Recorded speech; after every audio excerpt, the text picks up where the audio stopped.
ছোলা সিদ্ধ করতে চলেছি, চলুন তাহলে দেখে নেওয়া যাক। এখানে নিয়ে নিয়েছি ছোলা। ছোলা সিদ্ধ করতে চলেছি, চলুন তাহলে দেখে নেওয়া যাক। এখানে নিয়ে নিয়েছি ছোলা। তাহলে শুরু করা যাক। ছোলাগুলো ভালো করে ধুয়ে নিয়েছি। এখানে দিয়ে দিলাম তেল। প্রেসার কুকার বসিয়ে দিয়েছে, গরম হতে শুরু করেছে। তেল দিয়ে দিলাম। পেঁয়াজ দিয়ে দেবো, পেঁয়াজ কুচি। তেলটা গরম হয়ে গেছে, পেঁয়াজ কুচিগুলো দিয়ে দিলাম। একটা গোটা পেঁয়াজ নিয়েছি। পেঁয়াজটাকে একটু কালার পরিবর্তন হলে ফিরে আসছি আমি। পেঁয়াজের কালার পরিবর্তন হয়ে গেছে, দিয়ে দেবো ছোলাগুলো। সব ছোলাগুলো দেওয়ার পরে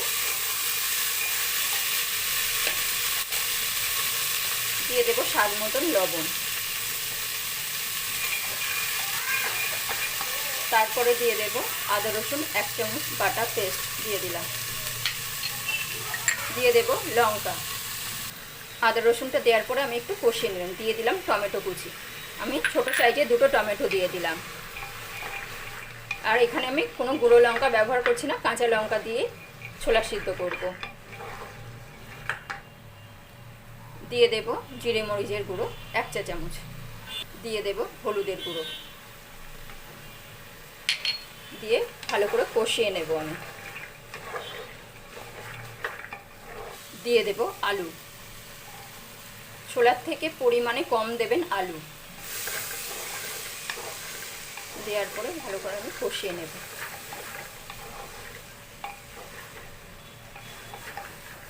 অল্প জল দেব প্রথমে। জলটা শুকিয়ে আসলে তারপরে ফিরে আসছি। জলটা শুকিয়ে এসছে, আমি একটু নাড়াচাড়া করে জল দিয়ে সিদ্ধ হতে দেব।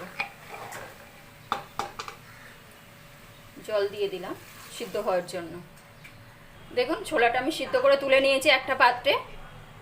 দেখুন ছোলাটা সিদ্ধ করে নিয়েছি, প্রেসার কুকারে 4টে সিটি দিয়ে নিয়েছি। এবারে কি করে ভাজা করব।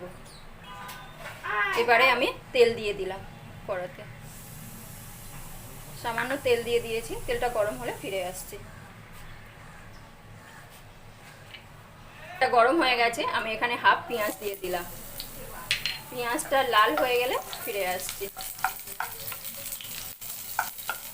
কালার পরিবর্তন হয়ে গেছে, আমি এবারে ছোলাগুলো সব দিয়ে দেব। সিদ্ধ করে রাখা ছোলাটাকে দিয়ে দিলাম।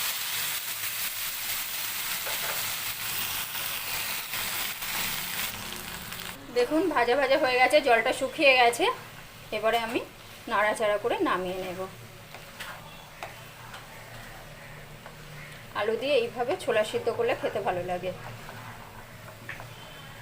দেখুন কোনো জল নেই, অল্প তেলেই করলাম, বেশি তেল ব্যবহার করিনি আমি।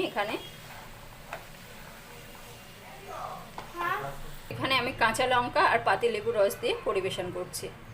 দেখুন পুরো কমপ্লিট হয়ে গেছে আমার।